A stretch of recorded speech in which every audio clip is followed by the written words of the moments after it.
స్వామి శరణమయ్యప్ప. స్వామి మందు ఉన్నదని ఎట్లా తెలుసుకోవాలంటే, కడుపులో మందు ఉన్నదని ఎట్లా తెలుసుకోవాలని కామెంట్ వచ్చింది. స్వామి చెప్తున్న వినండి. మందు ఉన్నదని మనకు తెలియాలంటే విపరీతమైన తలనొప్పి లేస్తుంది, విపరీతమైన నడుములు వస్తాయి, విపరీతమైన మోకాలను వస్తాయి, విపరీతమైన కండలు గుంజుతాయి, విపరీతంగా తలనొప్పి. ఈ నొప్పి ఇంత అన్నం తినేటోళ్ళు ఇంతే అన్నం తింటారు. కొంతమంది ఏమో మందు సీసలు రుద్దుతారు. ఆ మరుగు మందు సీసలు రుద్దుతే ఆ మందు తాగండి అనుకో, డైలీ మందు తాగుతుంటారు. మందు మీదనే ఉంటుంది అది జాత మొత్తం. ఇక ఇంకోటి మళ్ళీ కొంతమంది సంపనికి సాంశరణం గానికి, పక్కగా ఎండిపోనికి, సర్వనాశనం గానికి, సంసారాలు ఎడవానికి పెడతారు.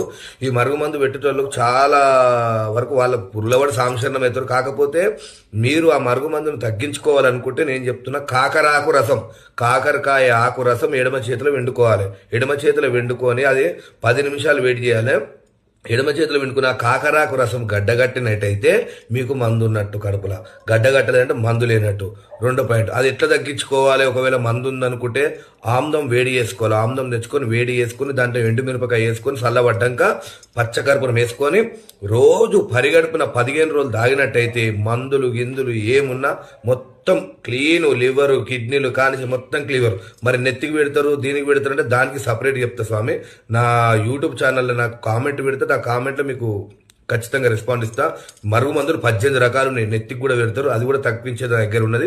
స్వామి శరణం. ఈ రెమెడీని యూజ్ చేసుకోండి. స్వామి శరణమయ్యప్ప.